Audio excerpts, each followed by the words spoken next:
Hey everyone, how we doing today? Today we're preparing a simple and healthy one-pot pesto chicken pasta that's perfect for meal prep. I mean, let's be honest, we're doing this in one pot because who the hell has time to clean dishes?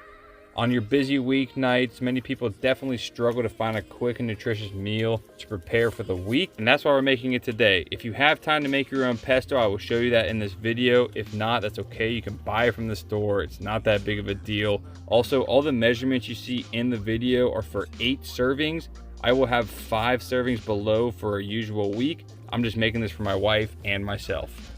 Since this is a one-pot recipe, choose your one pot. I am using my Dutch oven with a lid. If you do not have a lid, that is okay, just using foil. First things first, you want to grab a separate cutting board and your 3 pounds of chicken to start slicing these up. The reason I grab a separate cutting board is just so there's no cross-contamination with my main cutting board. That being said, this is the only knife fork you're going to be doing, so no big deal regardless. I chop these into strips and then I cube them off in about a 1/2 inch to an inch just to make sure everything is kind of in a bite-sized area.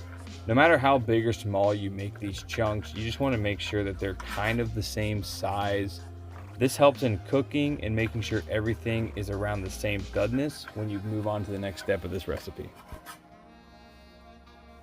Now that your chicken's all cut up, you're going to want to put your pot on a medium-high. Grab your 4 tablespoons of butter, melt that in, and then throw your 3 pounds of cubed chicken in.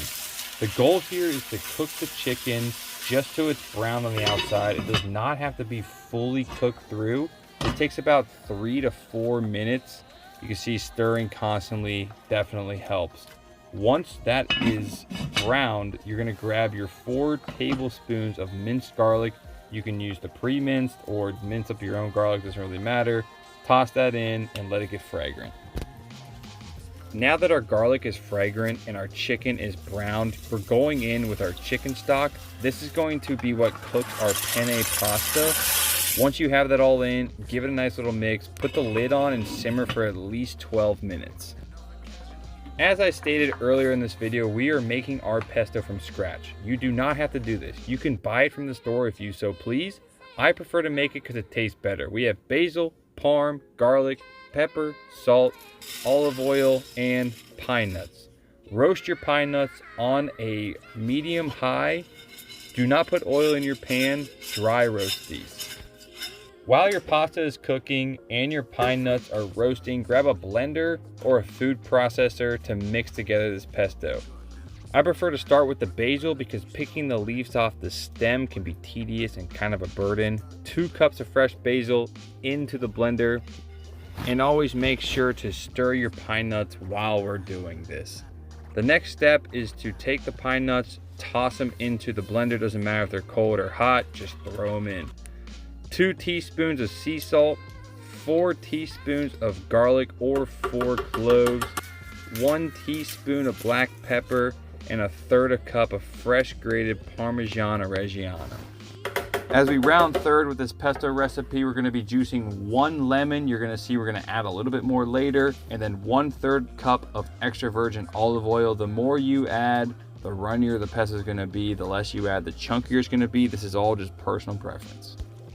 Since we're making the pesto while everything else cooks, do not forget to stir that pasta. You will regret it in the end. Smack that lid on the blender, blend it up until it's a proper consistency. Check to make sure the salt levels are good. You're gonna see this is when I add 1 more half of a lemon. That's personal preference. It was honestly fine before, just follow the recipe. After the pesto is done, you're gonna be putting 2 cups of whole milk in, 6 ounces of cream cheese. This makes the sauce extremely creamy. Do not skip that step. And then all of your pesto, I think it's about a cup. Stir it all in. Make sure that cream cheese is nice and melted, and then put the lid on top of that thing and simmer for 5 minutes. After the pasta has simmered for about 5 minutes, throw in your 6 cups of fresh spinach. Stir this in, it's going to start wilting for you, and then we're going in with 2 cups of sun-dried tomatoes. You can skip this if you don't like it, but I highly suggest not skipping it. It's so delicious. And then we're following up in the end, 1/2 cup of Parmesan cheese. You can add way more if you want more. I'm not going to judge. And there you have it, everybody. You can see I'm packaging up in the 5 containers, but this actually makes 8, as I stated before. If you want the 5 serving ingredients, please reference the description below. Thank you so much for clicking on this video. If you have any questions or comments, please put those below. Subscribe, share, like this video, and I hope you all have an excellent week.